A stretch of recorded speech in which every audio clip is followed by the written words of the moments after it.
मग प्राणरक्षण कशाने होतं? मिळेल त्यात समाधान मानता आलं पाहिजे, याच्यात प्राणरक्षण.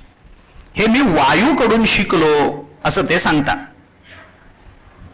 त्याच्यानेच त्याची तृप्ती होते, त्याच्यानेच तो संतुष्ट होतो. त्याला त्याच्या पुढच्या अन्नाची गरज नसते, तेवढ्या पुरतं मिळालं बास झालं. भूक लागलेला मनुष्य, त्याला 4 भाकऱ्या मिळाला नाही, चतकोर भाकरी मिळाली तरी तो म्हणतो ठीक आहे. आता चतकोर भाकरी मिळाल्याने प्राणरक्षण होतं, ही गोष्ट खरी आहे. पण माणसाची अडचण अशी आहे, मी अडचण हा शब्द थोडासा संकोचाने वापरतोय, आपण त्याचा अन्वय लावून घ्या. पण माणसाची अडचण अशी आहे की जेव्हा त्याला 4 भाकरीची अपेक्षा आहे आणि त्याला चतकोर भाकरी मिळते, तेव्हा चतकोर भाकरीने त्याचं प्राणरक्षण होतं.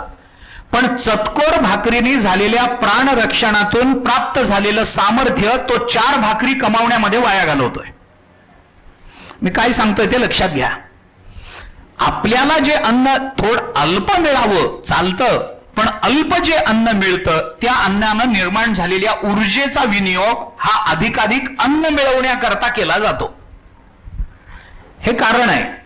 आणि भगवान दत्तात्रय हे सांगतात की मी या प्राणवायूकडून हे शिकलो की तो आहार मात्राची अपेक्षा आहे, क्षुल्लक आहाराची त्याला अपेक्षा आहे, आणि त्याच्या प्राप्तीनं तो संतुष्ट होऊन जातो. थोडंसं मिळावं, संतुष्ट व्हावं, मिळेल त्यात समाधानी असावं, हे त्या प्राणवायूकडून मी शिकलो. कशा करता हे सांगितलं गेलं? याचा अर्थ काय? प्राणवायू आपल्याला जे मिळतं त्यात समाधानी, किती जेवावं? बरं, किती जेवलं म्हणजे समाधान होतं? पोट आणि जीभ यांचं समीकरण बांधणं फार अवघड आहे. माणसाचं पोट भरतं पण जीभ तृप्त होत नाही. भरपेट जेवून उठलेला मनुष्य सुद्धा हेच म्हणतो, बासुंदी फार छान होती पण पोटात जागा नव्हती. म्हणजे त्याला खायचं होतच. किती खाणार आपण? किती खाल्लं म्हणजे आपलं समाधान होतं असं काही त्याचा नियम नाही आहे. भरपूर खातात माणसं, किती खावं काय नाही. आयुर्वेदाने तर त्याची गणितं वेगळीच सांगितली आहेत.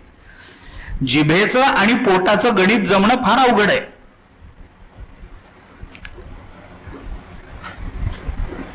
एकादश स्कंदातच आहे भागवताच्या.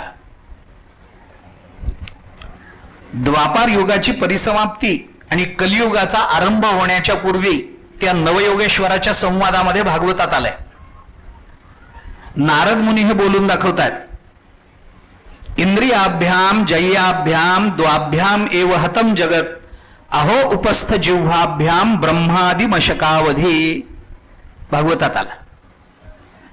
या कलियुगामध्ये 2 इंद्रिय जिंकणं सगळ्यांना अवघड जाणार आहे. ब्रह्मादि मशकावधी, ब्रह्मदेवापासून ते मुंगीपर्यंत सगळ्यांना या 2 इंद्रियांवर ताबा मिळवणं कलियुगामध्ये अत्यंत कठीण जाणार आहे. इंद्रियाभ्याम जय्याभ्याम द्वाभ्याम एव हतम जगत. कोणती 2 इंद्रिय? अहो उपस्थ जिव्हाभ्याम ब्रह्मादि मशकावधी. काम आणि भूक या 2 गोष्टी आवरणं कलियुगामध्ये अत्यंत अवघड जाणार आहे. मुंगीपासून ते ब्रह्मदेवापर्यंत सगळ्यांना काम आवरणंही कलियुगात कठीण आहे आणि भूक आवरणंही कलियुगामध्ये कठीण आहे. जिभेवर विजय मिळवणं ही वाटते तेवढी सोपी गोष्ट नाही. बाकीच्या सगळ्या इंद्रियांवर विजय मिळवणं सोपं आहे. 2ऱ्या अध्यायामध्ये भगवद्गीतेच्या मात्रा स्पर्शास्तु कौंतेय शीतोष्ण सुख दुःखदाह आगमापायिनो नित्य संस्थितिक्षस्व भारत या श्लोकावर भाष्य करताना ज्ञानेश्वर महाराजांनी स्वतःने एक गोष्ट सांगितली आहे की बाकी सगळी इंद्रिय बाजूला आहेत आणि एक रसना बाजूला आहे. रसनेवर ताबा मिळवणं म्हणजे विषयाचा आणि रसनेचा, अन्नाचा आणि रसनेचा संबंध तोडून देणं असा होत नाही. जीवनाची न घटे येणेवेण ज्ञानेश्वर महाराज तिला जिंकण्याचं काठिण्य काय आहे ते सांगतात. रसनेला जिंकणं अवघड आहे कारण आपलं सगळं जीवन त्या रसनेवर अवलंबून आहे, अन्नावर अवलंबून आहे. त्यामुळे ही इंद्रिय जिंकणं कलियुगामध्ये अवघड जाणार आहे असं नारदांनी द्वापार युगाच्या शेवटी सांगून ठेवलं. त्याचे अन्वय पुन्हा कोणत्या कोणत्या अर्थाने लावले गेले, त्याचा अर्थ काय करायचा तो स्वतंत्र भाग असेल, आपल्याला तपशिलात जायचं नाहीये. परंतु आपल्या इंद्रियावर, आपल्या जिभेवर ताबा मिळवणं ही किती जेवावं म्हणजे समाधान असतं, किती जेवावं म्हणजे समाधान आहे असं काही नाही आहे. किती कमीही जेवणामध्ये समाधान मानता येतं आणि किती जास्त जेवलं तरी समाधान मिळतच नाही. एखाद्या माणसाला वाढणारा उदार असेल, प्रेमानं वाढत असेल, घ्या हो घ्या हो, तोही म्हणतो वाढा हो, भूक लागली, वाढा वाढा वाढा वाढा. किती खाईल? 2 लाडू खाईल, 4 खाईल, 5 खाईल, 10 लाडू खाईल, 15 खाईल. आग्रहाचे माझे 5 वर ठेवा, ते 20 खाईल. पण 21व्या लाडूला तरी नको म्हणेलच की नाही? म्हणेलच की नाही? पण नको म्हणताना समाधानानं नको म्हणेल काय, हा मुद्दा आहे. तो काय नाही हो घ्या, नाही हो मी 20 लाडू खाल्ले, अहो नाही तरी घ्या, आमच्या आग्रहाचे अजून 5 घ्या. मग तो काय म्हणतो, अहो आता पोटात जागा नाही, असं करा संध्याकाळच्याला डब्यात द्या, मी घेऊन जातो. म्हणजे काय झालं? म्हणजे तो समाधानी नाहीये त्या 20वरही. किती घेतलं म्हणजे आम्ही एके ठिकाणी जेवायला गेलो होतो. अरे कालेचं कीर्तन झालं आमचं, उगी आठवलं म्हणून सांगतो. आम्ही कालेचं कीर्तन झालं, एका घरामध्ये जेवायला बसलो. काही आणखीन काही मंडळी होती, आम्ही बसलो. पंगत वाढली त्या घरातल्या माऊलीने. आम्ही जेवायला बसलो. जेवायला बसल्यानंतर एक जण तिथं मालुकरी मागायला आले. धर्मालकाने त्याला काय सांगितलं, अहो आज गावामध्ये भंडाऱ्याचा दिवस आहे, कुठे भिक्षा मागता? सगळे मंडळी बसली आहेत, कीर्तनकार आहेत, टाळकरी आहेत, वादक आहेत, आणखीन काही वारकरी आहेत, सगळे बसलेत, या कशाला मागता, बसा तुम्ही पण त्यांच्या पंक्तीला. बसले. त्यांनाही बरं वाटलं, बसले. त्यांना एक आमच्या बाजूला पत्राळ मांडण्यात आली, तेही बसले. जेवण पुंडलिक वरदा झालं, जेवण सुरू झालं. त्या दिवशी होता जिलबीचा बेत, जिलब्या केले. आता वाढणारे उदार होते. बाप देवो उदार अपरिमित, याचक स्वेच्छा सदोदित. ज्ञानेश्वर महाराज म्हणतात तसं. वाढणारा उदार आणि जेवणारे रसज्ञ आणि जेवणारे. आम्ही सगळे जेवत होतो, जिलबीचा बेत केलेला. बर तिथं काय, वाढणाऱ्यांचे हातही आखडते नसावेत. पूर्वीच्या काळामध्ये जिलबी वाढताना 2 जिलब्या पानात वाढल्या असं नाहीये. ताट आणायचं, ताट अख्खा पत्रावळीत सरकवायचं. सगळ्या जिलब्या ताटातल्या पत्रावळीत गेल्या पाहिजेत. वाढणारे वाढले. किती खाणार? मी एखाद दुसरी जिलबी खाल्ली, आग्रहाची म्हणून एका खाल्ली, ठीक आहे, आमचं खाणं झालं. याने 2-4 ताटं जिलब्या संपवल्या. काय ना, त्याची भूक होती, देवाची कृपा आहे. अहो पचवण्याची ताकद असणं याला सुद्धा भगवत कृपा लागते. त्याची ताकद होती, त्याने 4-1 ताट भरून जिलब्या खाल्ल्या, भरपूर जिलब्या खाल्ल्या. आता उठायची वेळ आली, उठायचं. आता जेवण संपत आलं. तेवढ्यात त्या घरातल्या माणसाने काय सांगितलं, महाराज 1-2 मिनिट थांबा, माझं चुकलंय. म्हटलं काय राहिलं आता? त्याने सांगितलं काही नाही, मी तुमच्या करता मुद्दाम बासुंदी आणली होती, ती वाढायची राहिली. मी म्हटलं अहो जेवण संपलं आमचं, आम्ही भरपूर जेवलोय, आता काय? तो म्हणला नाही नाही, मी तुमच्या करता आणून म्हणून मुद्दाम थंड करण्याकरता फ्रीजमध्ये ठेवली, अगदी 1-1 वाटी घ्या. मी म्हटलं माझी ताकद नाही, आता जेवण झालंय, माझं संपलं. तो म्हणला अहो असं म्हणू नका, थोडं तरी हातावर घ्या. आम्ही म्हणलं नाही हो, आता खरंच नाही, जिलब्या खाल्ल्या आहेत आम्ही, आमचं जेवण बाकीचंही झालंय, पोट तृप्त आहे, आता उठायचं इथून, आम्हाला पुढेही जायचंय. ज्याने 4 ताटं जिलब्या खाल्ल्या होत्या तो म्हणला आणा ना, आणा. मी माझ्या शेजारीच बसले होते, मी त्यांना म्हटलं अहो तुम्ही 4 ताटं भरून जिलब्या खाल्ल्या आहेत, आता तांब्याभर बासुंदी प्यायचं म्हणता, 4 ताटं भरून जिलब्या तुमच्या पोटात आहेत, आता ती बासुंदी कुठं ठेवतात? तो म्हणला त्या जिलब्यांच्या नळ्या रिकाम्याच असतात, त्याच्यामध्ये बासुंदी ठेवतो. अहो किती खाल्लं म्हणजे समाधान आहे माणसाचं, किती खावं लागतं त्याच्याकरता, त्याला काही मर्यादा आहे का नाही? बरं गंमत अशी असते, अपेक्षा आणि गरज या दोन्हीतलं अंतर आमच्या विचाराने आम्ही कधीच मिटवत नाही हो.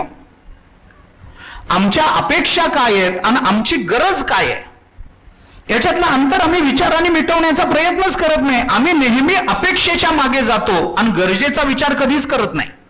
अन्नाची गरज किती आहे आणि अन्नाची अपेक्षा काय? प्राण रक्षणाकरता जर अन्न लागत असेल तर अन्नाची गरज मुठभर अन्नाचीच आहे.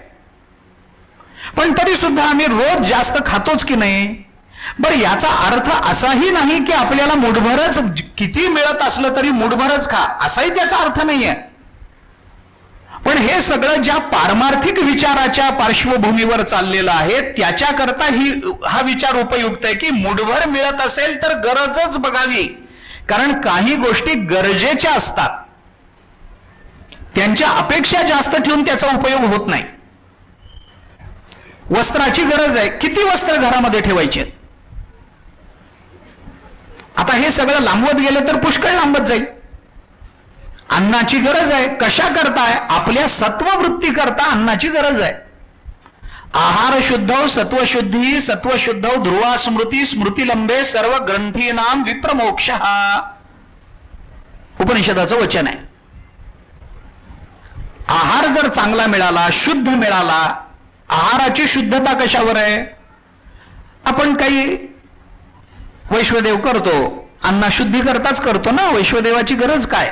अन्नशुद्धी करता. आपण पुंडलिक वरदा म्हणतो, देवाचं नाव घेऊन जेवायला बसतो, ते नाव कशा करता? अरे ताटात असलेल्या अन्नाची त्या नामाने शुद्धी होते ना. भगवंताचं नाम घ्या, जेवायला बसा. कवळोकवळी नाम घ्यावे गोविंदाचे, घ्या की. देवाचं नाव घ्यावं, तोंडामध्ये घास घालावा, आनंदाची गोष्ट आहे. अन्नशुद्धी त्याच्याने होते, होत नाही असं नाही. पण खरं शुद्ध अन्न कोणतं? तर त्याचं एकच उत्तर आहे, आपल्या कष्टाने आपण जे मिळवतो तेच अन्न सगळ्यात जास्त शुद्ध असतं. बाकी ह्याच्यापेक्षा वेगळ्या अन्नाची वेगळ्या शुद्धतेची गरज नाही. आपल्या कष्टाने जे अन्न आपल्याला मिळतं ते अन्न शुद्ध. मग ती भाकरी शिळी असेल, ती ताजी असेल, त्याचा विचार करण्याचं कारण नाही. शुद्धता आपल्या कष्टाने मिळते, हेच खरं आहे. आहार शुद्ध पाहिजे. शुद्ध आहाराने काय होतं? आहार शुद्ध सत्व शुद्धी, आपली वृत्ती शुद्ध होते शुद्ध आहाराने. कष्टानं मिळवून जो जेवण करतो तो मनुष्य कधी त्याच्या अंतःकरणामध्ये कधी तमोगुणाचा प्राबल्य निर्माण होत नाही. तमोगुणाचं कधीच नाही. कष्टानं मिळवणारा मनुष्य मर्यादेतच राहणार, तो सत्वशीलच राहणार. भ्रष्टतेने मिळवलेला हा सत्व राहू शकत नाही, तो तामसीच होणार. आहार शुद्ध सत्व शुद्धी, आहाराची शुद्धता असेल. त्या महाभारतामध्ये प्रसंग घडलाय. भीष्माचार्य जेव्हा शरपंजरी पडलेले होते त्यावेळेला आता उत्तरायणाची वाट बघत होते. उत्तरायणाच्या प्रारंभाला हे पांडव सगळे त्यांना भेटायला गेले, बरोबर द्रौपदी. पांडवांचं राज्य सुरू झालेलं. भगवान श्रीकृष्ण बरोबर, द्रौपदी बरोबर आणि हे 5 भाऊ हे सगळे मिळून भीष्माचार्यांना भेटण्याकरता म्हणून गेले. तिथे गेल्यानंतर भीष्माचार्यांचा आणि युधिष्ठिराचा संवाद आहे. महाभारतामध्ये त्याला कश्चित प्रश्नावली असं म्हणतात. भीष्माचार्यांनी प्रश्न विचारलेत काही धर्मराज युधिष्ठिराला. राज्य चांगलं करतोस ना बाबा? तुझ्या राज्यामध्ये विद्वानांना मान्यता आहे ना? मूर्खांना जास्त जवळ करत नाहीस ना? तुझ्या जगात, तुझ्या राज्यामध्ये भ्रष्टाचार करणाऱ्या लोकांना तू कामावरून काढून टाकतोस ना? जनतेमध्ये काय गरज आहे, कशाची अपेक्षा आहे याच्यावर तुझं लक्ष आहे ना? वेषांतर करून तू जनमत जाणून घेतोस ना? असे काही प्रश्न त्यांनी विचारले. त्याला कश्चित प्रश्नावली असं म्हणतात. आणि त्या प्रश्नामध्ये धर्मराज युधिष्ठिराला भीष्माचार्यांनी असा प्रश्न विचारला, तू अत्यंत धर्मानं न्यायनिवाडा करतोस ना? धर्मबुद्धीनं तू न्यायनिवाडा करतोस ना? असा प्रश्न धर्मराजाला विचारल्याबरोबर भीष्माचार्यांनी, ती द्रौपदी उभी होती ती एकदम हसली.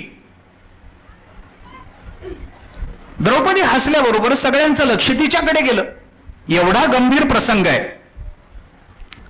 भीष्माचार्य आपलं प्राणार्पण करणार आहेत, भगवान समोर उभे आहेत, काहीतरी गंभीर विषयावर चर्चा चालू आहे आणि एकदम द्रौपदी हसली. रसभंग होतो.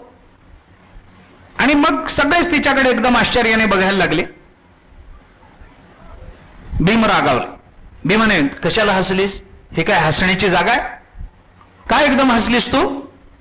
भीष्माचार्य मध्ये पड. भीष्माचार्य म्हणाले, भीमा तिला बोलू नकोस. अरे ती द्रौपदी आहे. ज्या अर्थी ती हसली असेल त्या अर्थी त्याला काही सबळ कारण असेल. मग भीष्माचार्याने विचारलं, द्रौपदी का हसलीस, कशा करता? त्यावेळेला द्रौपदीने त्यांना सांगितलं, आज तुम्ही माझ्या नवऱ्याला त्यांचं राज्य चालू असताना असं विचारताय की धर्मानं वागतोस का म्हणून, आणि ज्या वेळेला दुःशासनाने माझ्या वस्त्राला हात घातला होता त्यावेळेला तुम्ही समोर बसला होता, त्यावेळेला धर्म सुचला नाही काय तुम्हाला? आज धर्माच्या गोष्टी तुम्ही करताय, माझ्या नवऱ्याचं राज्य चालू असताना, सगळं अलवेल असताना तुम्हाला धर्म आठवतो, आणि ज्या वेळेला माझ्या वस्त्रहरणाचा प्रसंग होता, दुःशासनाने वस्त्राला हात घातला होता, त्यावेळेला तुम्ही सभेमध्ये होता आणि त्यावेळेला धर्म सुचला नाही तुम्हाला, त्यावेळेला धर्मबुद्धी झाली नाही, आणि आज धर्म आठवतो. ऐकल्यानंतर सगळे पांडव द्रौपदी असं विचारत नसतात. भीष्माचार्य म्हणाले, तिचा प्रश्न चुकीचा नाही आहे, तिचा प्रश्न बरोबर आहे, तिला रागवू नका. अहिल्या, द्रौपदी, सीता, तारा, मंदोदरी तथा या या पाचही पुण्यवान स्त्रियांमध्ये तिचं नाव आहे, दुसरंच नाव आहे अहिल्या, द्रौपदी. या पंचकन्या नाही आहेत, पंचकन्याम स्मरे नित्यम असं नाही येते, पंचकन्या नाही येते, याच्यापैकी कोणी कन्या नाही आता, सगळ्या विवाहित आहेत. अहिल्या गौतमाशी विवाहित आहे, द्रौपदी पांडवांबरोबर विवाहबद्ध आहे, सीता रामचंद्र प्रभूंबरोबर विवाहित आहे, याच्यातली कन्या कोण आहे? कोणी कन्या नाहीये. हे पंचकन्याम स्मरे नित्यम असा श्लोकच नाही येतो. अहल्या, द्रौपदी, सीता, तारा, मंदोदरी तथा पंचकम नाम स्मरे नित्यम महापातकनाशन. पंचकम नाम असं ते 5 जणींच्या नामाचं स्मरण केल्यानंतर महापातकातून निवृत्ती होते असं आहे. हे पंचकन्नाम त्याचं पंचकन्याम करून मोकळे झालेत असं नाही आहे ते. पंचकन नाम स्मरे नित्यम महापातक नाशनम असा. बोलताना काय होतं, म्हणता म्हणता बऱ्याच वेळेला त्याचं अपभ्रष्ट रूप तोंडात बसतं आणि मग अर्थाशी संबंध न ठेवता आपण म्हणत राहतो.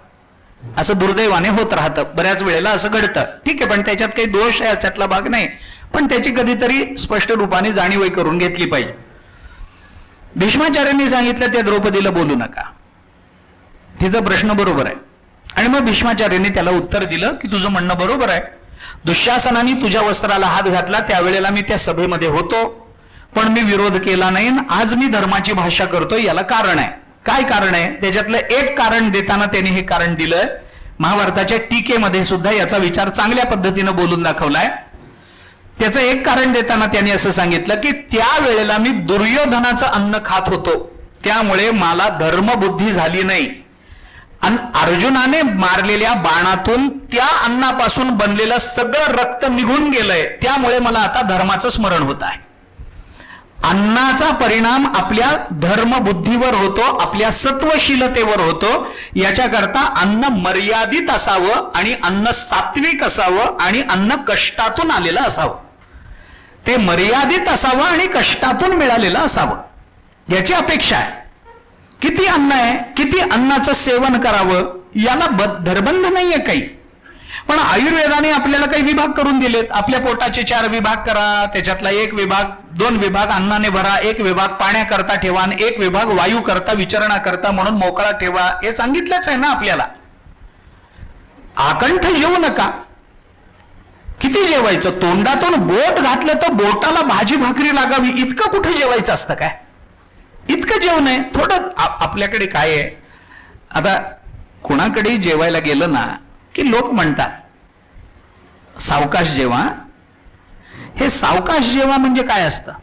म्हणजे निवांत जेवा असं नाही आहे. सावकाश जेवा म्हणजे अवकाश, थोडा पोटामध्ये अवकाश ठेवून जेवा. फुकट मिळालंय म्हणून भरून घेऊ नका, असा त्याचा अर्थ खरा म्हणजे अभिप्रेत असतो की सावकाश जेवा. सावकाश जेवा. सावकाश जेवा म्हणजे काय? अवकाश, थोडा अवकाश ठेवा पोटामध्ये, थोडी जागा रिकामी राहू द्या, असा त्याचा अर्थ अभिप्रेत असतो सांगणाऱ्याला. आता पुढच्या वेळेला जेव्हा कोणी तुम्हाला सावकाश जेव्हा म्हणेल ना, तेव्हा मग हे डोक्यात ठेवा. किती आयुर्वेदाने तर फार चांगलं सांगितलं, सोप्या भाषेमध्ये सांगितलं. सुश्रुतांनी हा विचार बोलून दाखवलाय. आयुर्वेदाने काय, किती जेवावं माणसाने? आयुर्वेदाने असा नियम सांगितला, माणसाने तेवढंच जेवावं, की जेवण झाल्यावर पुन्हा जेवायला बसवलं तर तेवढंच जेवता यावं. ऐका, किती जेवावं माणसाने, किती जेवावं, फार चांगला नियम आहे, लक्षात घेण्यासारखा आहे. माणसाने तेवढंच जेवावं की जेवण झाल्याबरोबर जेवायला बसवलं तर तेवढंच जेवता यावं. म्हणजे किती जेवा, म्हणजे निम्मच जेवा, भरपूर भरून घेऊ नका, असा त्याचा अर्थ आहे. निम्मच जेवा. का बाबा? कारण तेवढ्याचीच प्राणरक्षणाला आवश्यकता असते. आम्ही अधिकाधिक अन्नाचं सेवन करू, त्याच्यातून काय होईल, त्या अधिक झालेल्या अन्नाचं पचन होणार नाही, त्याची परिणती आणखीन चरबीमध्ये होईल, त्याच्यातून ती जाडी वाढत जाईल, त्याच्यातून आमकं होईल, त्याच्यातून मग रक्तदाब वाढत जाईल, मग त्याच्यातून मधुमेह होईल, मग त्याच्यातून अमुक होईल, मग तमुक होईल, मग प्राण जाईल. याच्या पलीकडे काय होणार आहे? म्हणजे ज्या अन्नाची आवश्यकता प्राणरक्षणा करता आहे तेच अन्न आम्हाला प्राणनाशा करता कारण ठरत आहे. अन्न तारी, अन्न मारी, अन्न नाना विकारी असं म्हणतातच की नाही. अन्न तारणारही आहे, अन्न मारणारही आहे, आणि अन्न नाना पद्धतीचे विकार निर्माण करणारही आहे. जसं अन्न आपण सेवन करतो तसे विकार आमच्या ठिकाणी निर्माण होतात. एक महात्मा रोज राजाकडे जायचे, त्याला काही गीता ज्ञानेश्वरी शिकवायचे, आणि त्या राजाने त्या संन्याशांना सांगितलं की तुम्हाला आता रोज माझ्याकडेच तुम्ही जेवण करून जात जा, म्हणजे तुम्हाला भिक्षा मागायची गरज पडणार नाही. चांगलं चाललं होतं. एके दिवशी त्या संन्याशाचं जेवण, राजाचं जेवण झालं, आणि जेवण करून हात धुवून तिथून निघताना तिथल्या एका खुंटीला राजाच्या गळ्यातल्या सोन्याचा हार अडकवलेला होता. हे त्या संन्याशाने बघितलं आणि तो त्यांनी आपल्या झोळीत टाकला आणि गेला. संन्याशाला सोन्याची काय गरज आहे? गरज नाही, पण त्यांनी घेतलं, गेला. मग राजाला नंतर कधीतरी आठवण झाली, अरे आपला हार आपण काढून ठेवला होता. मग शोधाशोध सुरू झाली, चोरीला गेला, चोरीला गेला. मग सेवकांवर संशय घे, यांच्यावर संशय घे, पुष्कळ झालं, काही नाही. अरे मग इथं कोण आलं होतं, काय नाही. मग इथं अमुक अमुक संन्यासी. मग राजा, अरे संन्यासी घेणार नाही, तो मला रोज गीता शिकवतो, तो का माझा हार घेईल? नाही. पण मग राजाच्या मनात आलं, प्रधान आहे, एकदा विचारून तरी बघू. आणि मग तो संन्यासी घरी गेला, तो हार चोरला त्याने, तो घरी गेला. घरी गेल्यानंतर झोपला. झोपल्यानंतर त्याची जी प्रकृती बिघडली, त्याच्याने त्याला उठावं लागलं, पोट बिघडलं, ढाळ लागायला लागली, त्रस्त झाला, काय झालं काही कळेना. आणि मग दुसऱ्या दिवशी राजाने त्याला विचारलं, खुंटीला इथं हार अडकवला होता, तुम्ही हात धुताना तुम्ही घेतला होता का? असं कसं म्हणणार? मग त्याने विचारलं, तुम्ही बघितला होता का? आणि मग त्याच्या लक्षात आलं, तो म्हणाला मीच घेतलाय. असा कसा घेतला? नाही, मग खरं सांगतो, मला दुर्बुद्धी झाली, मी चोरला. राजा म्हणाला, मला गीता शिकवता तुम्ही, सर्व धर्मान परित्यज्य, आणि माझा हार चोरून नेता, असा कसा चोरला? मग त्या संन्याशाने सांगितलं, महाराज खरं सांगा की काल मला जे अन्न दिलं होतं ते अन्न कुठून मिळालं होतं, ते अन्न कुठून आलं होतं? राजा म्हणाला, आपल्या राज्यातलंच अन्न आहे. त्यांनी सांगितलं, तसं नाही, नीट चौकशी करा, चौकशी करा. मग राजाने चौकशी केली. मग ते प्रधानाने सांगितलं, मागे काही चोरी झाली होती, त्या चोरीतून चोरांनी जे धान्य पळवलं होतं त्या धान्याला आम्ही पकडलं, त्या चोरांना ते धान्य आणलं, पण ते धान्य परत घ्यायला कोणी आलं नाही, त्यामुळे ते सरकार जमा झालं आणि त्या अन्नाचा भात तुम्हाला वाढला होता, त्यामुळे मग ते काल तो भात तुम्हाला होता. आणि मग त्यांनी सांगितलं, हे चोरीचं अन्न माझ्या पोटात गेलं म्हणून माझ्या ठिकाणी विकार निर्माण झाला. आता ही कथा म्हणून ठीक आहे, कथेच्या संदर्भात एक कथा म्हणून ऐकायला म्हणून ठीक आहे, ते असं सांगितलं जातं वगैरे वगैरे, हे सगळं मान्यच आहे. कथेच्या जागी कथा म्हणून काही असेल, परंतु अन्नानं माणसाच्या मनामध्ये काही विकार निर्माण होतात. अन्नाचा परिणाम फक्त शरीरावर होत नाही, तो मनावर आणि बुद्धीवरही होतो, हे मान्य केलं पाहिजे. कारण भूक लागली तर बुद्धी चालत नाही, याचा अर्थ अन्नाने बुद्धी चालते, म्हणजे अन्नाचा परिणाम बुद्धीवर होतो हे मान्य करावं लागेल की नाही? तुम्ही उलट या ना, विचार करताना उलटा विचार करा ना, म्हणजे मग ते स्पष्ट होईल. माणूस म्हणतो, अहो पोटात अन्न जातं, बुद्धीचा काय संबंध आहे? मग भूक लागल्यावर बुद्धी का बिघडते सांगा? ज्या अर्थी भूक लागल्यावर माणसाची बुद्धी चालत नाही आणि पोट भरल्यानंतर माणसं, म्हणून नेपोलियननी सांगितलं, सैन्य पायावर चालत नाही, सैन्य पोटावर चालतं. बरोबर आहे ना? पायावर चालत नाही, पोटावर चालतं. ते अन्न मिळालं पाहिजे. भूक लागलेल्या माणसाची बुद्धी चालत नाही. माणूस म्हणतो त्या श्वेतकेतूला उपदेश करताना उपनिषदामध्ये उद्दालकांनी हे उदाहरण दिलंय. त्याला तत्वमसी महावाक्याचा बोध करून देत असताना त्याला हे उदाहरण दिलंय उद्दालकांनी. 2 दिवस त्याला काही जेवायला दिलं नाही आणि त्याला सांगितलं, हा आता म्हण बरं गुरुजींकडे काय शिकलास तू, म्हणून दाखव मला काय वेद शिकलास तू. तो वेद म्हणायला लागला श्वेतकेतू. त्याला पुढची पंक्ती आठवेना, पुढची रुचा आठवेना. तो म्हणला आठवत नाही मला, आठवत नाही. अरे शिकलास ना, 12 वर्ष राहून शिकलोय. अरे म्हण ना मग गडा. नाही आठवत नाही. मग वडिलांनी त्याला उद्दालकांनी जेवायला दिलं. जेवण झाल्यानंतर मग त्याला बसवलं, हा आता म्हण. मग तो गडा म्हणायला लागला. याचा अर्थ काय होतो? अन्नाचा परिणाम आमच्या बुद्धीवर होतो, आमच्या चित्तावर होतो. आम्ही कुणाचं अन्न खातोय, आम्ही कसलं अन्न खातोय. आता त्या दुर्योधनाचं अन्न खाऊन जर भीष्माचार्यांसारख्यांची बुद्धी बिघडत असेल तर धाब्यावरचं जीवन आपलं काय होत असेल? हा प्रश्न मला अनेक वेळेला पडतो. काय होत असेल? वृत्तीमध्ये होणारे बदल कसे? कष्टानं मिळवलेलं का सेवन करू नये माणसानी? थोडं लागतं, थोडं. भगवान दत्तात्रय सांगतात, मी या प्राणवायूकडून हे शिकलो. थोडं मिळतं, त्याच्यात जर आपलं प्राणरक्षण होत असेल तर मिळेल त्यात संतुष्ट असलं पाहिजे. त्याच्याने प्राणरक्षण होतं. मग बाकीच्याचा विचार करण्याचं कारण नाही. बाकीचं अन्न प्राणरक्षणाकरता नाही, मग ते विकार किंवा विचार निर्माण करण्याकरता असू शकतं.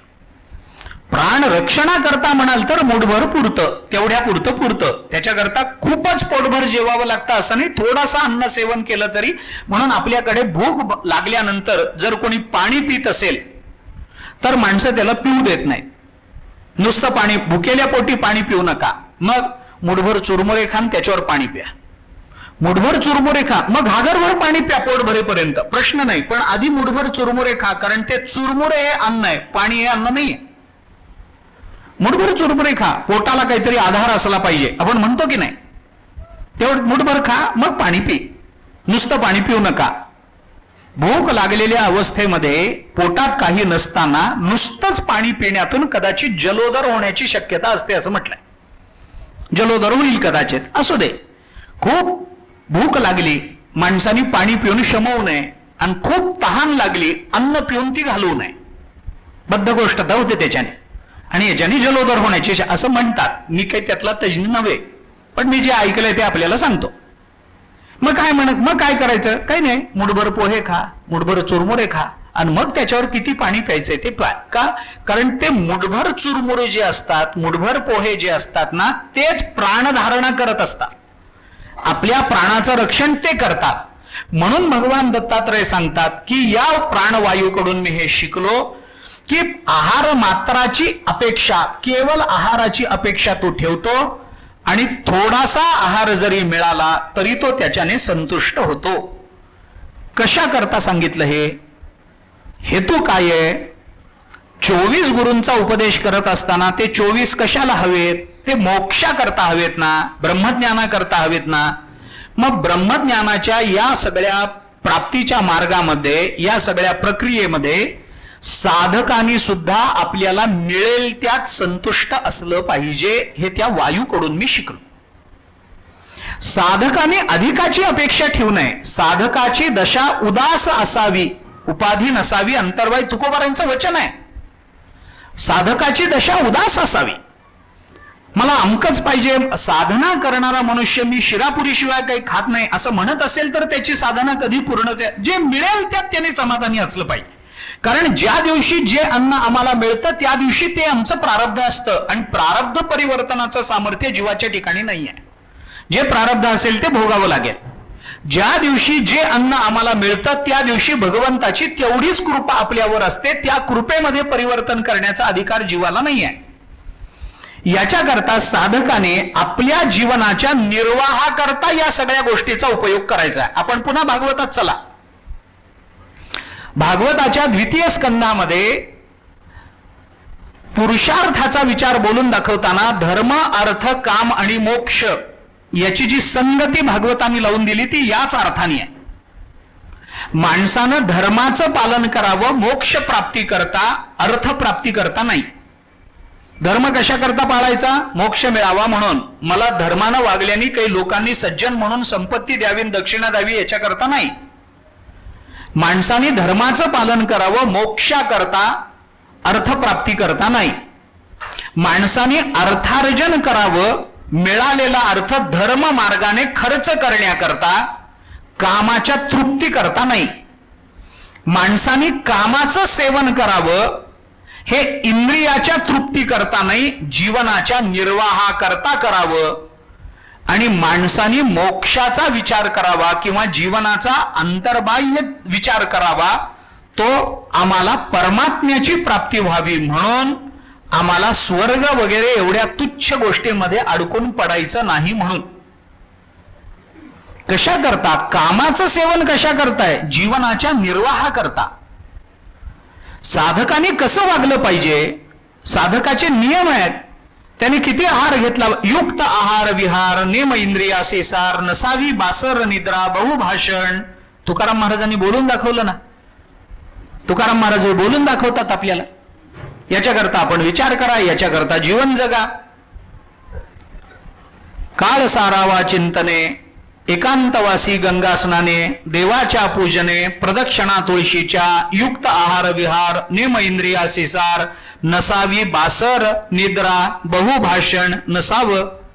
साधकांनी कसं असावं? युक्त आहार, युक्त विहार. आपल्याला गीतेमध्ये सुद्धा याचा विचार दिसून येतो. विस्तार करायचा नाही आहे. 16व्या अध्यायामध्ये याचा विचार आहे. अनेक ठिकाणी आला, जाऊ द्या. भागवतामध्ये याचा विचार आहे आहार विहाराचा. रामायणात याचा विचार आहे आहार विहाराचा. युक्त आहार विहार, युक्त आहार असला पाहिजे. साधकाची दशा उदास असावी. आणि उदास असावी याचा अर्थ काय? उदास असावी म्हणजे जे मिळतं त्याच्यामध्ये माणसाने समाधानी असावं. हेच पाहिजे तेच पाहिजे असा अट्टहास साधकाचा नसावा. प्राण रक्षणाकरता लागतं किती अन्न? आम्हाला परमात्मा प्राप्ती होईपर्यंत जर प्राणाचं रक्षण करायचं असेल, परमात्मा प्राप्ती झाल्यानंतर ते ज्ञान जगाला देण्याकरता म्हणून जर प्राणाचं रक्षण करायचं असेल, तर त्या प्राणाच्या रक्षणाकरता खूप अन्नाचं सेवन करण्याची गरज नाही. मिळेल त्यात माणसाला समाधानी राहता येऊ शकतं. हे मी प्राणवायूकडून शिकलो. कारण साधकाने तेवढंच जेवण करावं जेवढं जेवण त्याच्या प्राणरक्षणाकरता उपयुक्त आहे.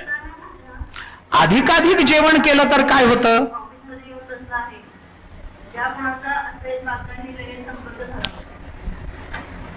अधिक जेवणाचा परिणाम काय होतो? साधक आहे, दुपारी जेवण लागतं. साधकाला अन्न लागतच नाही, त्यांनी बघूच नाही, त्याच्याकडे घेऊच नाही, हाही विचार बरोबर नाही. काय होतं? दुर्दैवाने, मी दुर्दैवाने हा शब्दही जाणीवपूर्वक वापरतो. दुर्दैवाने साधनेमध्ये प्रवृत्त झालेल्या साधकाला सुरुवातीपासूनच आपल्या वैराग्याचं प्रदर्शन करण्याची एक सवय दुर्दैवाने लागून जाते. मला काय करायचंय? अन्न. अरे मरशील, अन्न काय करायचंय म्हणजे त्याच्याशिवाय साधना होईल का तुझी? साधा विचार आहे ना. उपाशी राहून मरण्यापेक्षा माणसाने जेवण हरिपाठात नाचावं ना, ते जास्त चांगलं नाही का? ते जास्त चांगलं नाही का? साधकाला अन्न लागत नाही असं नाहीये, लागतं ना. पण किती लागतं? तेवढंच अन्न सेवन करावं. जास्त जेवण केलं तर मग साधना लागताना डोळा लागतो. साधना करताना मान पडायला लागते, हातातली माळ सुटून जाते, साधना नीट होत नाही, चित्त एकाग्र होत नाही, चित्ताला जडता येते, शरीराला जडता येते, पटकन उठणं होत नाही, सकाळी झोपून राहावं वाटायला लागतं. असं करत करत करत करत त्याची साधना ही दुर्दैवाने बंद पडत जाते. आणि मग त्याला वाटतं जाऊ द्या, काय शेवटी जे प्रारब्धात असेल ते होईल. हे साधकाचं लक्षण नव्हे, हे साधकाचं लक्षण नाही. साधकाला जर साधना करायची असेल तर त्याला प्राणाची आवश्यकता आहे, त्याला प्राण रक्षणाकरता अन्नाची आवश्यकता आहे. पण त्या अन्नामध्ये त्याला अमुकच अन्न पाहिजे, इतकंच अन्न पाहिजे, तितकंच अन्न पाहिजे याची अपेक्षा नसते. आपल्याला सगळ्यांना माहिती असणारं व्यक्तिमत्व आहे धर्मसम्राट करपात्रीजी. करपात्रीजींचं अन्न किती होतं? करपात्र म्हणून त्यांना करपात्री नाव पडलं. हरिहरेंद्र सरस्वती त्यांचं नाव आहे, पण हातामध्ये एवढ्या ह्याच्यामध्ये ते मागत असत भिक्षा. आणि एकदा या मग जे मिळेल ते, जी मिळेल ती, त्याच्यामध्ये विचार करायचा नाही. जी मिळेल ती भिक्षा. आणि तेवढंच एकदा खाऊन झालं की दिवसभरामध्ये ते काही खात नसत परत. ते म्हणायची गरजच नाहीये. आपल्या भुकेकडे आपलं लक्ष गेलं की भूक वाढते.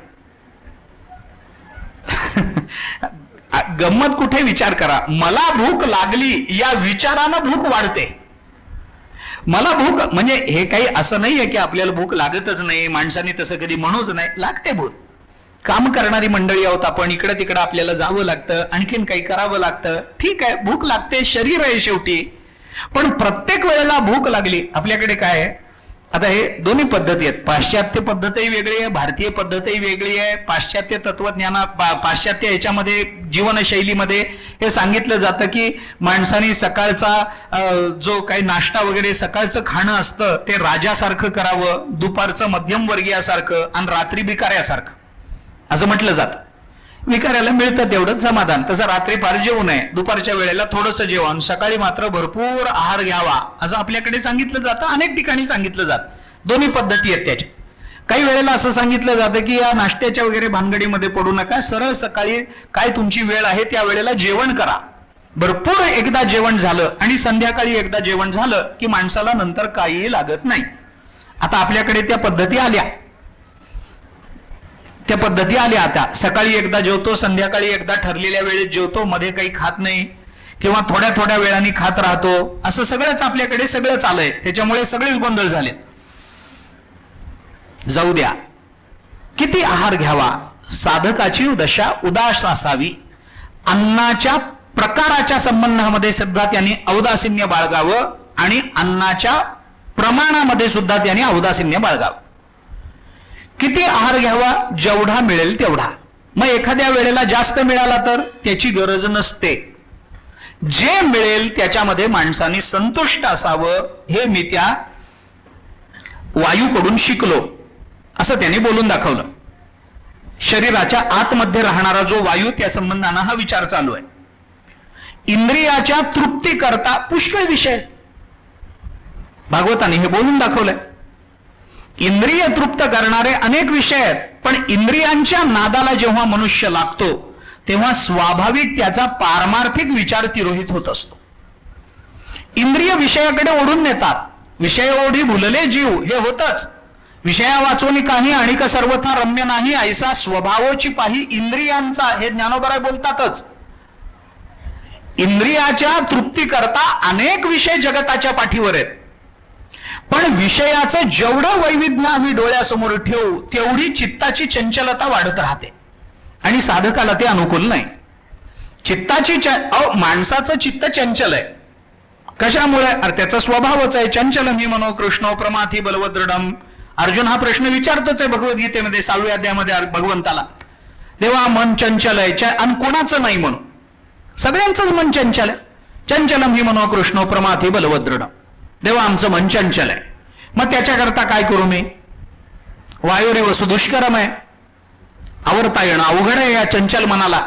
मग भगवंतांनी सांगितलं संशयम महाबाहो मनोदुर्निग्रहम चलम अभ्यासेन तु कौंतेय वैराग्येण च गृह्यते.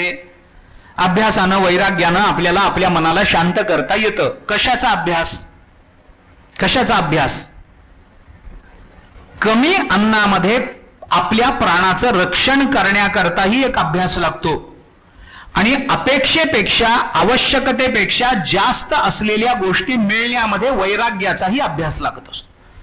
आम्हाला अपेक्षेपेक्षा जेव्हा जास्त मिळतं तेव्हा वैराग्याच्या अभ्यासाने त्या विषयाला नको म्हणता आलं पाहिजे आणि जे मिळतं त्याच्यामध्ये प्राणाचं रक्षण करणारा अभ्यास आम्हाला करता आला पाहिजे. अभ्यासेन तु कौंतेय वैराग्येण च गृह्यते. याच्याकरता हे लागतं. अभ्यास वैराग्याभ्याम तन्निरोधः असं सूत्र पातंजली योगसूत्रामध्ये. पातंजली म्हणतात आपल्या मनाचा निरोध करायचा असेल तर अभ्यास वैराग्याभ्याम तन्निरोधः. अभ्यासानं वैराग्यानं आपल्या मनाला आपल्याला शांत करता येऊ शकतं. मग ते कसं करायचं, ते अभ्यासाचं स्वरूप काय, वैराग्याचं स्वरूप काय वगैरे वगैरेचा विचार पुढे बोलून दाखवलाय. कसं करावं लागतं त्याची प्रक्रियाही सांगितली, ती अभ्यासाचं लक्षणही सांगितलं, तो अभ्यास दृढ करण्याचं लक्षणही सांगितलं वगैरे वगैरे या गोष्टी सांगितल्या. आता हे सगळं झालं, पण आपलं मन शांत करण्याकरता हे चंचलम हि मनो कृष्ण, अर्जुन बोलतो ना, माझं मन चंचल आहे. आणि मनाच्या चंचलतेला जर चंचलत्व हा त्याचा स्वभाव जेवढा कारण आहे, तेवढं चंचलत्वाचं दुसरं कारण आहे, ते म्हणजे विषयाचं वैविध्य. माणसाच्या डोळ्यासमोर विषय जेवढ्या विविधतेने येतात तेवढं त्याचं मन चंचल होत असतं. कारण माणसाला सगळंच भोगावं लागतं आणि सगळंच भोगण्याची व्यवस्था नाही. भोगावं वाटतं सगळं, हेही मिळावं, तेही मिळावं, तेही मिळावं, पण माणसाला एका वेळेला एकच गोष्ट मिळवता येऊ शकते. मग जे मिळालेलं आहे त्याच्यापेक्षा जे मिळालेलं नाही त्याचं चिंतन माणसाच्या मनामध्ये जास्त सुरू होतं आणि त्याच्याने चित्ताला चंचलत्व येतं. जे मिळालं आहे त्याच्याकडे लक्ष न देता जे मिळालं नाही त्याच्याकडे माणसाचं लक्ष जायला लागलं की चित्ताची चंचलता आहेच आहे. विषयाचं वैविध्य माणसाच्या चित्ताला चंचल करतच असतं. आपल्याला याची अनेक प्रमाण मी देतो. कामे नेले चित्त नेदी अवलोकुमुख, बहु वाटे दुःख फुटो पाहे हृदय. रोज सकाळच्या अभंगामध्ये आपण म्हणतो, तुकोबाराय बोलतात, कामानं आमचं चित्त नेलं, चंचल केलं, आता देवा तुमचं तोंड बघू शकत नाही. नेदी अवलोकुमुख, तो काम आम्हाला तुमचं तोंड बघू देत नाही, विषयाकडे आकर्षित करतो. आणि विषयाच्या नादाला लागलेला मनुष्य स्थिर चित्ताने आपलं जीवन कधीही जगू शकत नाही. आता याची अनेक प्रमाण आहेत. विषय ओढी बोलले जीव, आता आपण बोलून आलो. कोण करील की त्याची सांगा. विषयाच्या नादाला लागला, काय होतं आता ते विषय किती त्रास देतात. विशेषेण सिनोती इति विषय. हा विषय शब्दाची व्युत्पत्ती काय आहे. जो आपल्याला विशेष रूपानं बांधून टाकतो त्याला विषय असं म्हणतात. विषय बांधणारा आहे, विषय समाधानाचं निमित्त नाही आहे. विषयामध्ये सुख राहत नाही, विषयामध्ये समाधान राहत नाही, हे संतांनी वारंवार सांगितलंय. जर विषयामध्ये समाधान राहिलं असतं तर सगळ्यांनाच विषय प्रिय वाटायला पाहिजे होते. वैराग्यवान विषयाचा त्याग करून जातात, ते चूक ठरलं असतं. जर विषयात समाधान राहिलं असतं तर. विषयात मला सांगा, श्रीखंड मिळाल्याने जर समाधान वाटत असेल आणि ते समाधान जर श्रीखंडात राहत असेल आणि जगातल्या सगळ्यांना समाधानाची अपेक्षा असेल तर जगातल्या सगळ्यांना श्रीखंड आवडायला पाहिजे. असं होतं काय? असं होत नाही. कोणी म्हणतं मला गोड आवडतच नाही, मला तिखट चालतं. कोणी म्हणतं मला आंबट आवडतं, कोणी म्हणतं इतकं गोड नको, कोणी म्हणतं अजून गोड पाहिजे. हे विषयाचं वैविध्य आहे आणि हे आपल्या जीवनामध्ये राहणारच आहे. विषयाचं वैविध्य माणसाच्या चित्ताला चंचल बनवतं. याची अनेक उदाहरणं मी आपल्याला देईन. जे मिळतं त्याच्यापेक्षा न मिळालेल्याचं चिंतन मनुष्य करतो. दोन मित्र रस्त्यात भेटले, खूप वर्षांनी भेटले, चांगले मित्र. कल्पना नसताना अचानक एकमेकांच्या समोर आले. दोघांनाही स्वाभाविक आनंद झाला. आनंद झाल्यानंतर त्यांनी एकाने सांगितलं, अरे किती दिवसांनी भेटलास? इथं कसा काय? म्हणे ऑफिसच्या कामाकरता आलो. असं? कधी आलास? म्हणे काल रात्री आलो. काय? अरे निदान एक फोन करायचा मला, रात्री माझ्या घरी मुक्कामाला यायचं, गप्पा झाल्या असते आपल्या, आनंद वाटला असता. वेड्यासारखा आलास, आता मी तुला सोडणार नाही. फार दिवसांनी भेटलास ना, आता सोडणार नाही. इथं माझ्या जवळ घर आहे, घरी जायचं, घरी राहायचं, आजचा दिवस मुक्काम करायचा, रात्रभर गप्पा करायच्या आणि उद्या तुला जायचं तर जा. तोंडला नाही रे, ऑफिसचं काम आहे, उद्या आज गेलंच पाहिजे मला, आज राहू शकत नाही मी, काल रात्री राहिलो, झालं माझं काम, आता मला गेलंच पाहिजे, नाही तर चालणार नाही. म्हणलं अरे नाही, मी सोडणार नाही. हो नाही करता करता त्यांनी सांगितलं, बरं ठीक आहे, जायचं तर जा, इथं जवळ घर आहे, चहा घेतल्याशिवाय सोडणार नाही, चल घरी. म्हणलं हा तेवढं करू शकतो. चहा घ्यायला म्हणून हे घरी गेले. दोघे मित्र घरी गेले. आता यांनी काय सांगितलं, चहा घेतल्याशिवाय दिल्याशिवाय सोडणार नाही. चहा घेण्याकरता घरी गेले ना, चहा घ्यायला पाहिजे की नाही. घरी गेले, बसले. बायकोला त्यांनी परिचय करून दिला. हे बघ, मी तुला नेहमी सांगतो तो हा आलाय, आता मी याला घरी आणलंय, चहा घेतल्याशिवाय सोडणार नाही म्हणून सांगितलंय, बघ कर. मग बायकोने त्याला सांगितलं, त्याला विचारलं, भाऊजी हे आणलंय याने तुम्हाला, पण तुम्ही चहा घेणार का कॉफी? मनाच्या चंचलतेला इथून प्रारंभ आहे. माझा मुद्दा काय ऐका. नुसता चहा म्हटला होता त्यावेळेला चित्त चंचल झालं नव्हतं. तो म्हणला बर चहा घेऊन जाऊ, चित्ताच्या चंचलतेचा प्रश्न उद्भवला नव्हता. पण चहा का कॉफी असं म्हटलं की त्याचं सुरू झालं. मग हे का ते का हे, दोन्ही पैकी काय घ्यायचं? आता काय घ्यायचं? काहीतरी एक निवडायला पाहिजे, ती निवड होत नाही. आमचे एक मित्र माझ्या घरी आले होते. मी त्यांना म्हटलं चहा का कॉफी? ते म्हणले कॉफी होईपर्यंत चहा. पण अशी बुद्धिमत्ता लाभलेला विलक्षण एखादाच कोणीतरी असतो, सगळ्यांना अशी बुद्धी देव देत नाही. त्याने विचारलं बायकोनी, चहा घेणार का कॉफी घेणार? मग त्यांनी सांगितलं बरं चला कॉफी करा. म्हणाला ना तुम्ही कॉफी करा वहिनी. ती गेली, कॉफी केली, आणून दिली. कॉफीचा पहिला घोट घेतला की याला वाटतं याच्यापेक्षा चहा घेतला असता तर बरं झालं असतं. का चंचलत्व आलं?